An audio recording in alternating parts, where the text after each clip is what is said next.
Alright, so the hair, I decided to create an alien look for myself. If I were to be an alien, I would want really bouncy, curly hair. So we're going with Alien Gab today. Andromedon Gab. We will be talking about the movie Bugonia. This is going to be an absolutely spoiler-filled review analysis. I'm not gonna lie, I've been in my notes app taking notes as I watch the film, taking notes as I've thought about the film. This isn't the most structured review you'll ever see me do, but I wanted to really bring you through my thought process of the film, what I thought about it, how I interpreted it, and what I want to hear from you guys. So make sure you watch the movie because I really don't want to be the one to spoil this for you, and let's jump in. Now, I have seen a lot of good movies this year, and the movies that I've seen in the last couple weeks I think are my favorite ones out of the year. That's Bugonia and Frankenstein. I don't know which one I like better. Maybe let's wait until I get both reviews out and we'll decide. And this has been coming from a year with some good movies. We had Sinners, we had One Battle After Another near the end of the year. But for now, let's talk about Bugonia. Directed by Yorgos Lanthimos, this story covers Teddy Gatz, a beekeeper, an obsessive conspiracy theorist, and his neurodivergent cousin, Dawn. And they believe that Michelle Fuller, a powerful pharma CEO, is secretly an alien from the Andromedon species. They abduct her and imprison her in their basement, subjecting her to torture and interrogation, convinced she plans to destroy Earth's bees and humanity. As the situation escalates, the boundary between delusion and truth blurs, and a catastrophic twist awaits. Not only a catastrophic twist, but a catastrophic outcome. This movie got me thinking a lot about conspiracy theories and like the dangers of an echo chamber, but also the truth to some conspiracy theories. Like, I feel like any of us conspiracy theorists out there probably felt a little vindicated, but in a kind of weird and uncomfortable way. I recently researched Andromedons for one of my most recent Pluribus theory videos. I know, the parallels are insane. Watching Bugonia the same week I'm watching Pluribus, there's a lot of parallels I can kind of connect here. Andromedons come from the Andromeda Galaxy, which is 2.5 million light years away. They're therefore thought to be millions of years more advanced than us. They're thought to be more spiritual, more benevolent, more kind. And we see that in this movie, their intentions were good. They accidentally wiped out the dinosaurs and they felt bad about that, so that they created humans. Although they made humans in their likeness, just kind of like God created Adam from his rib, humans kind of went bad. They had their own fall from grace. They ate their own forbidden fruit. This is almost like the creation story, that they still tried to undo it, right? They created these drug trials to see if they could kind of take out the rage and inject more compassion. And ultimately, both Michelle's experience and just the trials statistically not being able to succeed have shown that there's no hope for us. This is not an easy black and white message, and I love movies that are not just a simple eat the rich, rich equal bad, poor equal good. I love morally gray characters that do morally gray things for morally gray reasons so that we can really talk about it. I love an anti-hero. I love seeing the good in bad characters and the bad in good characters, and I feel like we got that. Now, there's a lot of movies out there that are more like eat the rich focused movies, and those are kind of boring to me. A lot of people, if they could choose, would be rich. Like, we all say that if I win this lottery, I'll do good things with it. Yet we have companies, we have greedy CEOs, we have horrible people out there destroying our planet, destroying humanity, and not really caring. I love the way that this film penetrates through every level. Now, this is a remake of a Korean film, Save the Green Planet. Now, I have not watched that film. I do intend to, but I'm not going to be drawing any parallels between the two movies. So if you want that, let me know, and maybe I can make a comparison video at some point. Like I said, this message is not easy. It's not black and white. This is not Marxism. It's not power to the people. It's not this situation where if the proletariat can just kill all the CEOs of medical companies in the streets, then we would finally have peace. And I think this actually talks a lot, this comments on a really interesting thing I find about history and revolution, which is that if revolutions start for the right idea, like there is a rich and greedy king or there's a tyrannical ruler. Then you see what happened with like the French Revolution, where people rise up, guillotine them, and then you enter the reign of terror. And then somebody new takes over and gets greedy. But that's all to say that I really, really like the themes in this film. Now, one thing I love about this movie is Michelle, who is played by Emma Stone, who did such a fantastic role. Not only does she have this like very unique beauty, almost alien-like beauty, I think she's stunning, she actually convinces us, the audience, as she's convincing Teddy. Now, of course, we never, in the beginning, we don't necessarily think she's an alien. We don't, at least and I even had a hint from my brother, because my brother saw the movie before me, and I was kind of explaining the synopsis of, oh, they kidnap her, they think she's an alien. I was telling my dad, and my brother's like, or is she really? And I'm like, well, you kind of maybe spoiled it for me, but I don't know. My brother just says things, so I wasn't sure. I actually didn't think she was until Teddy gets back from killing his mother with antifreeze. When she goes into that room and finds all the bodies and the sketches and everything, I was scared, because that stuff freaks me out. I don't like horror. I don't like killers. I think that this is just going to take her fear to this like nightmare-ish level, but she is livid. I love that Michelle and Teddy basically represent humanity's rotten core on different sides of the spectrum. And that's funny, given Michelle isn't even really a human. If we look at Teddy, Teddy has been abused. He has been neglected. He has been the victim of terrible systems that are in place. He then still becomes an abuser. Hurt people hurt people. The way Teddy manipulates and controls his neurodivergent cousin Dawn, the way that he chemically castrates him, that's thought of this like damning fate, that we're taking away your ability to reproduce. Even when Dawn is starting to protest and be like, well, I envision myself being with somebody someday, it doesn't matter. And I don't think Teddy is a mean guy. I don't think he does it intentionally, but I think it just shows that there is something that's rotten to the core about humans, or that we are broken on some level. Meanwhile, Michelle, as the CEO of a biomedical company, she manipulates and exploits people by the masses. We get the look of the people who are working in her warehouse. And this is a direct parallel to kind of the corporate greed, the late stage capitalism that we see, especially in American society, but also all over the world. It goes to show, and this is like one of the main messages of the movie, that humans are really irredeemable. One of the most interesting scenes to me in this movie was when Michelle and Teddy were sitting at the dinner table. If we look at Teddy, not only can he be cruel and manipulative, but he's also playing into kind of the same societal guidelines that he rallies against. You know, he calls corporations a sham, colleges a scam. He's willing to torture and kill other species. Now, I know there's that distance emotionally and logically, but this isn't a human, so I can't treat it like a human. Even if it's an animal, even if it's a dog, right? So isn't Teddy kind of putting on that same lack of care for this other group, whether that other is a lower class, or the other is the bees, or the other are the Andromedons? He has found a way to vilify them in his head, dehumanize them, even if they're not exactly humans, they still live and breathe, into doing the horrible things that he does. And that kind of justification, I feel like, mirrors choices we make every single day. It mirrors the choices that the CEOs are making when they're destroying our environment, but it might also be the justification I give myself when I buy myself an iPhone or throw my can in the garbage. It's always going to be somebody else's problem, right? The bad choices we make, either for profit, greed, or convenience. Another thing that I find so interesting about Teddy's behavior is he's more cruel to the Andromedons that are, quote, admin level. Remember when he's torturing Michelle, he sees that she can withstand a higher level of pain, so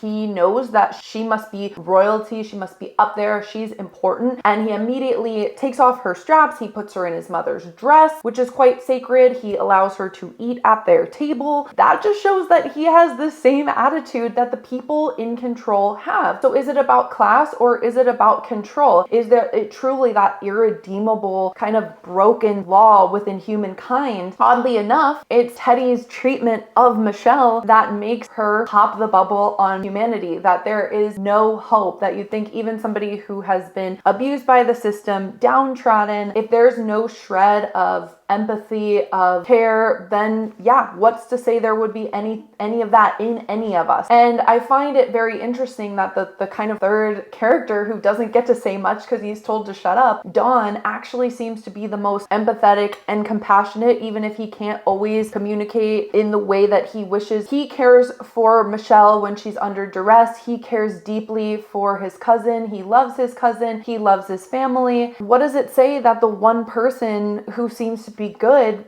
kind of took care of off themselves before the aliens could off them or before we destroyed ourselves? I find the dinner table conversation with Michelle and Teddy to be so fascinating. She says that Teddy needs someone to blame for the bees, and right now that's her. This kind of parallels the message of the movie. Teddy blames the Andromedons for ruining humanity when in reality humanity has already been ruined by themselves. Let me say that again. He blames somebody else for ruining humanity. If he can just get them to back off, humanity can be saved, when really humanity has ruined themselves. And I see both sides of this interaction because of course the CEO doesn't want to take responsibility for the bees. Of course people don't want to take responsible for human-induced climate change, right? We can be like, oh, it's just the climate changes. Sorry guys, that's one conspiracy theory I will never get behind. I actually believe in a lot of conspiracy theories, but the fact that climate change is a human-made myth is not one of them. At the same time,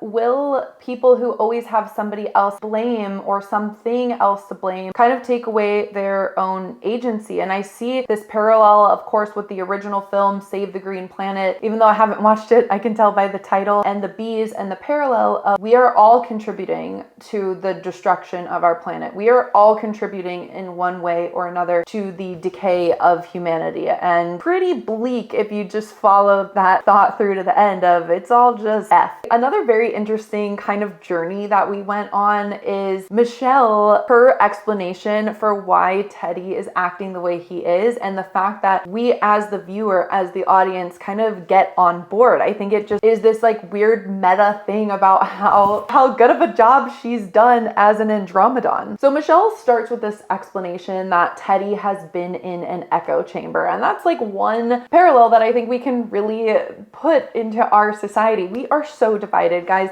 It's not even about politics and social issues and the economy. It's your favorite dancer on Dancing with the Stars. We can't agree on anything. The need to other people, the need to have a common enemy is so pervasive in our life. And I think with social media literally echoing our views right back at us, getting more and more extreme as we go, we become less skilled critical thinkers. We become less reasonable. And the echo chamber is really dangerous. I guess even though Teddy was right, look at the toll it took on him and those around him. So at first it's the echo chamber, then it's mental illness. Then she says, I think you're mentally ill. And then it's his mother, right? Even if it stopped there, which I was wondering if it would. Teddy is so deeply traumatized, not only by watching his mother's addiction, health decline, then the hope that this drug trial could save her, but also everything the mother put him through, right? The mother feels like she was abusive, a conspiracy theorist, a drug addict, and then finally it's that she's the actual alien. So I just love those steps. We're trying to figure out Teddy